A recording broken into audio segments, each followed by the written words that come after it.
పెళ్ళామంటారా లేదా గొళ్ళేమంటారా? నువ్వు చెప్పాలి కదా, నువ్వు చెప్పు.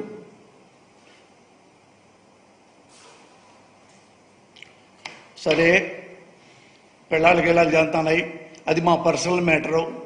పర్సనల్గా మా మ్యాటర్ మాట్లాడితే ఊరుకోమన్నారు, తప్పే. పర్సనల్గా మాట్లాడకూడదు.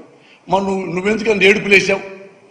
ఆంధ్రప్రదేశ్లో వాలంటీర్సు, ఆడపడుచులు వేలాది మంది ఉన్నారు. అందులో అన్ని కులాలు, అన్ని మతాలు ఉన్నారు. క్షత్రియులు ఉన్నారు, కాపులు ఉన్నారు, కమ్మ ఆడపడుచులు ఉన్నారు, రెడ్డిస్ ఉన్నారు, మాలా మాదిగ, అబౌవ్ ఆల్ మైనారిటీస్, బీసీలు అందరూ ఈ మహా తల్లులు పింఛనిస్తూ అమ్మలకి అవ్వలకి సేవ చేస్తూ దేవతల్లా పనిచేస్తున్నారే, వాళ్ళను వ్యభిచారం చేస్తున్నారు, ట్రాఫికింగ్ ఉంది అని ఎందుకు వెధవ పలుకులు పలికావు? అది పర్సనల్ కదా, అది పర్సనల్ కదా. నిన్ను పెళ్ళామంటేనే ఈ లెవెల్లో సీఎం లెవెల్లోకి వెళ్ళావు, డ్రామా ఆడి. మరి ఎంతమంది ఆడపడుచుల్ని ఆంధ్రప్రదేశ్లో ఎంత చీప్గా మాట్లాడావు, ఎంత చీపు. అది చీపా? పలానా పోసారి పెళ్ళామంటే చీపా? నీ మైండ్లో ఉంది. నీ మైండ్లో ఏంటంటే ఆడ ప్యాకేజీ పుచ్చుకున్నావు, ఎంత వీలైతే ఈ నెలలో అంత బాగా తిట్టేసాయి అని చంద్రబాబు గారి ఒక అర్జీ. అందుకే ఏమున్నా సరే ఎప్పుడు ఒంటికాల మీద వెళ్ళిపోతున్నావు. అయినా నువ్వెంత ధైర్యస్తుడో తెలుసా? మీ ప్రజలకు మీరు కూడా వినాలి. ఈ పవన్ కళ్యాణ్ ఎంత ధైర్యస్తుడు అంటే, వన్స్ ఆన్ టైం హైదరాబాద్లో ఉన్నాడు. హైదరాబాద్లో ఉండి ఒక మీటింగ్కి వెళ్ళి, అప్పుడు కేసీఆర్ గారు తెలంగాణలో, కేసీఆర్ గారి గురించి ఓ భయంకరంగా కామెంట్లు చేస్తా, జోవియల్గా చప్పట్లు కొట్టించుకుంటా ఫ్యాన్స్కి ఆయన విమర్శించాడు కేసీఆర్ గారిని, తెలంగాణ ఉద్యమ నేతని. ఇది కేసీఆర్ గారికి జారదీశారు. కేసీఆర్ గారు ఎవడరా వాడు? పవన్ కళ్యాణ్. అరే పవన్ కళ్యాణ్ యాస్టివ్గా కేసీఆర్ గారు అన్న మాటలు క్లిప్పులు ఉన్నాయి, మీరు చూసుకోండి. అరే పవన్ కళ్యాణ్ నా కొడక, ఇట్లా ఇట్లా చిటికలైతే తుణకలైపోతావు నా కొడక. ఇది మొత్తం పవన్ కళ్యాణ్ విన్నాడు. మిషన్ తిప్పి ఏమన్నా రెస్పాన్స్ ఇచ్చాడా? ఎగిరి దూకి పారిపోయి దాక్కొని ఏం చేయాలని చెప్పి ఎప్పుడు దండం పెట్టి కేసీఆర్ గారు అపాయింట్మెంట్ తీసుకున్నాడు, వెళ్ళాడు. కేసీఆర్ గారికి దండం పెట్టాడు, సారీ చెప్పాడు. తర్వాత బయటికి ప్రెస్ మీట్కి వచ్చాడు. ప్రెస్ మీట్కి ఏమన్నాడు తెలుసా?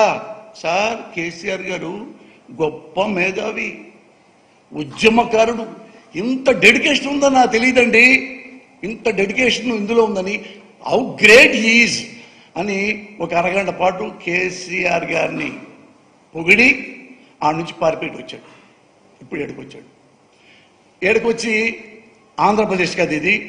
ఇక్కడ ఏంటంటే అక్కడికంటే ఇక్కడ కాపు కులస్తులు ఎక్కువ ఉంటారు. నేను కూడా కాపునే కాబట్టి ఇక్కడ ఏమన్నా చెల్లిపోయింది. ఇప్పుడు రావడంతో మనం తిట్టేద్దాం. అక్కడంటే కేసీఆర్ అంటే మన భయం, ఉద్యమకారుడు కాబట్టి. ఇక్కడ పొలిటీషియన్సే కదా, తిట్టేద్దాం అని నోటికి వచ్చినట్టుగా నారా చంద్రబాబు నాయుడు గారిని ఎలా తిట్టారో మీకు తెలుసు, పరిచయం చెప్పాల.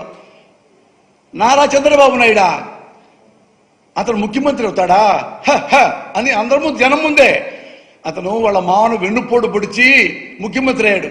అదే అతనెట్ట ముఖ్యమంత్రి అవుతాడు? వెన్నుపోటుదారుడు అసలు సీఎం అవుతాడు అతను. అతనికి జనాలు ఓటేస్తారా? స్టాప్ చేసి కబ్జా చేశాడు. ఓ వాళ్ళ కొడుక, అయ్యో వాళ్ళ కొడుకు తెలీదా? నారా లోకేష్ బాబు తిని పందిలాని తినేసి ఎంత తిన్నావంటే, లోకేష్ నువ్వు తిని అవినీతి ఎంత సంపాదించి ఎట్ చేస్తున్నావు. పైన మీ తాత ఎన్టీ రామారావు గారు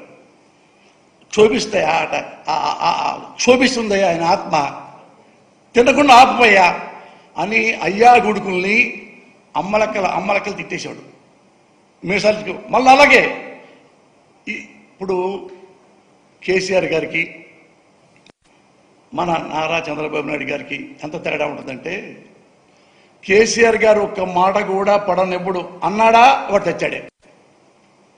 కానీ ఇక్కడ నారా చంద్రబాబు నాయుడు చెప్పారు, పవన్ కళ్యాణ్ అనే అతను వచ్చాడండి ఇక్కడికి ఆంధ్రప్రదేశ్కి, తెలంగాణ అయిపోయింది మ్యాటరు, ఇక్కడ వచ్చేసి ఇద్దరు బాబు గారిని మిమ్మల్ని తిట్టాడు అనగానే అదేవల్ల ఒక్క నిమిషం ఆలోచించాడు. అతని జీవితంలో ఒక్క నిమిషం ఆలోచించాడు అంటే చంద్రబాబు నాయుడు ఎదుటోడు టపా ఎదుటోడు మరో 5 నిమిషాల్లో ఆయన వచ్చి ఈయన కాళ్ళ దగ్గర పడ్డాడు. నారా చంద్రబాబు నాయుడికే కాళ్ళు. సార్ మీరు ఎట్లాంటి ఇక్కడ నేను పని చేస్తాను సార్, అడ్మైర్ సార్, నాకు మీరు మీరు తెలియకుండా నడిచే గ్రంథాలయం సార్ అని ఈయన పొగిడాడు, లోకేష్ను పొగిడాడు. అంతకుముందు లోకేష్ అవినీతి పరుడు, ఇవన్నీ